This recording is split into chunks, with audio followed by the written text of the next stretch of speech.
Lost media is undeniably intriguing. After all, the big hits and misses alike are etched into video game history for all to look back on, but what about the games that almost didn't make it at all? I'm Sai for WhatCulture.com, and here are 10 lost video games that were discovered years later. Number 10, Echo 2 Sentinels of the Universe. Sega developed a host of memorable franchises in the early 90s that included Sonic the Hedgehog, Alex Kidd, Streets of Rage, and perhaps the most overlooked of them all, Echo the Dolphin. Between 1992 and 1995, the franchise had 3 installments that all received rather consistent critical and commercial acclaim. When Sega braved new waters with the Dreamcast system, the majority of their established IPs never got a chance to shine on their 128-bit machine. However, Echo was one of the few that made it across with the 2000 reboot Defender of the Future. Again, there were rave reviews, and as such, developers Appaloosa Interactive got to work on a follow-up. However, fans had no idea that this was even the case for years, as the sequel was cancelled before it was even announced thanks to the Dreamcast's unfortunate discontinuation. A prototype was discovered in 2007, but it took another 9 years before a copy was released to the public. Echo 2 Sentinels of the Universe looks impressive for a game at a suggested 30% completion, but it's hard to know how it would have turned out for sure considering how much is missing. However, Sentinels of the Universe is of particular note because aside from the 2002 PS2 port of Defender of the Future, Sega's bottlenose friend has otherwise been lost at sea for 23 years in counting. Number 9, Lobo. If you're a more casual fan of DC comic book characters, you might be at least aware of Lobo thanks to his appearance as a DLC fighter in Injustice: Gods Among Us. However, if it wasn't for its ultimate cancellation, this wouldn't have been Lobo's first video game brawler. After Lobo's unexpected growth in popularity in the 90s, Ocean Software picked up the license and put a team to work on constructing a fighting game starring the violent alien and a series of his enemies. Lobo was undoubtedly inspired by Killer Instinct's pre-rendered graphics and the success of Mortal Kombat, as each character had a violent finishing move as described in a few gaming magazines at the time. However, despite the marketing starting up, the game never released. There was talk of prototype Lobo cartridges existing in collectors' forums for years, but it took over a decade for ROMs of both the Mega Drive and Super Nintendo versions of the game to appear online in 2008 and 2009. The quality of these is surprisingly high, making its untimely cancellation sting for fans of the genre and the character. It remains the only official Lobo video game to this day, even in its unofficially released state. Number 8, Radical Dreamers. Nintendo have taken part in quite a few odd hardware and software experiments over the years, but the Satellaview is truly out there. Essentially a cable modem attached to the SNES, this Japan-exclusive peripheral allowed gamers to tune in at certain times of the day for unique gaming experiences that would otherwise never be made available. One of these was Radical Dreamers, a 1996 visual novel adventure game that was a surprisingly weird choice for a sequel to one of the all-time JRPG greats, Chrono Trigger. Radical Dreamers stars Kid and Surge from the sequel Chrono Cross, as well as an amnesiac version of Magus from Chrono Trigger called Magi. Luca from Chrono Trigger also gets a mention as meeting her untimely fate. In general, the story is a darker departure from the other entries in the series. Although more forgotten than technically lost, this timed experience local to Japan remained an oddity that most people didn't even know existed. Square avoided reissuing the game for a long time due to its incongruous tone with the rest of the series and what they called questionable demand. Thankfully, ROM dumps in the 2000s allowed Western fans a taste of Radical Dreamers before the company finally acquiesced and released it in 2022 as part of a re-release of Chrono Cross. Number 7, Resident Evil for the Game Boy Color. Sai, talking about Resident Evil on this channel, all of our subscribers saw this coming. Does that include you? There aren't many consoles from 1996 onwards that don't have some kind of Resident Evil game on them. Whilst it hasn't been brought forward for quite some time, the original Resident Evil had 3 releases for the PlayStation, shambled its way onto the Sega Saturn and PC, and eventually took a bite out of the Nintendo DS in 2006. This final note is particularly important because A, Deadly Silence is the best version of the game Fight Me, and B, it marks a happy ending to a tumultuous story of trying to make Resident Evil an on-the-go experience. Capcom producer Yoshiki Okamoto was attracted to handheld gaming, which had served Nintendo well through the 90s, hitting another boom nearing the turn of the millennium thanks to Pokemon and the Game Boy Color. Capcom hired UK team HotGen, led by Fergus McGovern, who had previously worked at Probe Entertainment and had experience in porting arcade games to home consoles. In what is surely one of the most ambitious but doomed ports of all time, moving Resident Evil from PlayStation to Game Boy Color was a remarkable ask. Early screenshots looked promising in how faithful they were, but the release missed several deadlines and then hit the wall of cancellation. In 2012, different prototypes of the game were dropped online, which confirmed just how how ambitious and how doomed the project was. It's clear that Resident Evil on Game Boy Color was never going to work, but it's marvellous that something so bold even existed at all. Number 6, Steven Seagal is the final option. Michael Jackson had Moonwalker, Shaq had Shaq Fu, and Steven Seagal nearly had the final option. In the mid-90s, Tech Magic, rather than get a license to any of Steven Seagal's films, decided to craft a brand new side-scrolling beat-em-up adventure for the direct-to-video star. However, Seagal's involvement with the game was minimal, essentially boiling down to selling his likeness. The rotoscoped character the player takes control of is just a lookalike. Despite this, Steve Wick, who worked on the game and went on to develop for the Postal series, said in an interview with Nintendo Player that the company ran out of money, which led to the game's cancellation. Tech Magic meanwhile announced that the final option was scrapped in favour of a different Seagal game for PlayStation and N64, which unsurprisingly also never came to be. Regardless, a prototype version of the final option got into the hands of an editor at Tips and Tricks magazine, making its way through several eBay auctions until it found a preservationist. The game, originally scheduled for a 1994 release, became publicly accessible in 2013, becoming another weird footnote in the career of a severely weird actor. Number 5, Garage Bad Dream Adventure. Garage Bad Dream Adventure is a unique example on this list of a game that did get an official release but still wound up lost. Because the game's publisher, Toshiba EMI, decided to halt CD-ROM production in general, only 3,000 copies of Garage were originally made. This made it exceptionally rare and expensive, and owners of the game were hesitant to upload it to the internet for fear of Japanese piracy laws. Garage's strange psychological tone made it feel especially elusive compared to other lost games. The 1999 point-and-click horror is set inside the mind of a man named Yang, shown as a capitalist nightmare world populated by biomechanical beings. The game's art style feels inspired by the works of H.R. Geiger and Junji Ito. Preservation of Garage came about via a committed group of fans who had discovered the game's existence and began hunting through online Japanese auctions. In 2014, a user called CC0 secured a copy for 77,000 yen, roughly $550, and put the game online. This prompted an English fan patch to be made years later, allowing those who had fallen in love with the twisted world to enjoy it properly. In 2021, thanks likely in part to the passion around its search those years ago, Garage got its first official release in 20 years for iOS and Android. Number 4, Akira. There are a great many arcade classics lost to time and plenty of urban legends around them. Akira is one game that was unobtainable for a long time for both fans and the company who paid to create it. In early 1982, development on Atari's space shooter Akira wrapped, and a cabinet was sent to an arcade in Florida to see how it tested with consumers. Unfortunately, it was also sent alongside Robotron 2084, which smoked its contemporary, causing Akira to make next to no money. As such, the game was cancelled and full production was never pursued. Only 3 cabinets were ever made, and the private owners of the Akira cabs never uploaded the ROM to the internet, denying most of the public the chance to ever play it. However, in 2019, the game was dumped anonymously on an arcade forum. Allegedly, the ROM had been stolen by a tech who had visited the home of one of the private collectors. This is pretty grim if true. However, now that the ROM had been released, those who had spent decades wondering about it could see it for themselves. Additionally, Atari, who had no backup of the game, also finally had access to it. As such, it appears as part of the celebratory collection Atari 50, finally at home amongst its peers. Number 3, Daredevil, the Man Without Fear. Before Arkham Asylum revolutionized superhero video games single-handedly, we had Treyarch's PS2 Spider-Man titles, often still described as some of the best comic book video games ever. However, Spidey was not meant to swing through the gaming sphere alone. In the early 2000s, developers' 5,000-foot pitch for a Daredevil game was approved by Marvel, and they began in earnest on their first open-world adventure. The titular hero was able to complete side missions on the way to his main objectives using a shadow world to take advantage of Daredevil's senses to find enemies and heat sources. Apparently, the development of Daredevil was pretty rough, in particular as it morphed over time with the announcement of the Ben Affleck-led film entering production. This meant producers Encore, Marvel, and Sony Pictures all required approvals on everything the studio did. There was an engine switch, the open world was scrapped in favour of being a linear brawler, costs ballooned, and there were even alleged drug abuse allegations at the studio.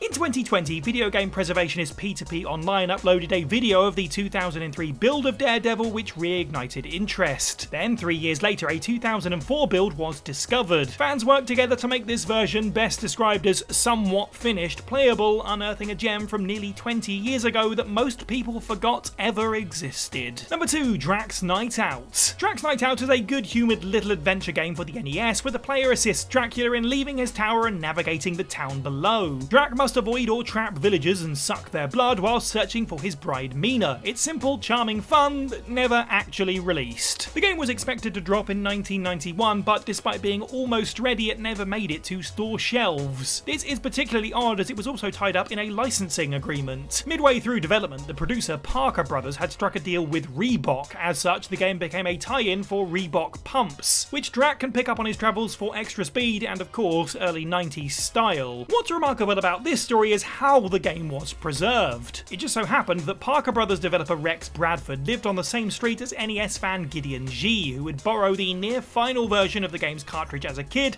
and would wind up keeping it. As he grew up and got into video game emulation and preservation, G realised he had something special in his collection and made sure the game got online nearly a decade after it was supposed to be released. And number 1, Akira for the Sega Mega Drive. Considering the worldwide cultural impact of it, it's surprising that there haven't been more attempts at turning 1988 motion picture Akira into video games. The Japanese Famicom title was poorly received, but there was an attempt made by THQ in the early 90s to bring Neo Tokyo to a variety of platforms: Mega Drive, Sega CD, Game Gear, SNES, and Game Boy. These were shown to gamers in magazines and briefly at the 1994 Summer Consumer Electronics Show before vanishing without a trace. Behind the scenes, each version of the game was being cut one by one, with the Mega Drive version making it the furthest before also being axed. And so the game became lost media for 2 decades until Boxing Day of 2019, appropriately the year the film is set, when a prototype of the Mega Drive version was uploaded to the internet. Gamers would finally get a good look at Akira, even if it was only semi-complete, to find that its contents are as wide a net as the original choice of systems. Each level bounces from one genre to the next: driving, first-person Doom-like exploration, side-scrolling adventure, isometric combat, and so on. It's an appropriately audacious direction for audacious source material, featuring some stunning cutscenes for the time, and in retrospect could have been a late-era Mega Drive classic if it had made it over the finish line. Thank goodness we can play these video games again, because sometimes that's not always the case. Speaking of which, there's a video on screen now for 10 video game moments that you'll never see again. Thanks for watching, I've been Si for WhatCulture, and have a good week.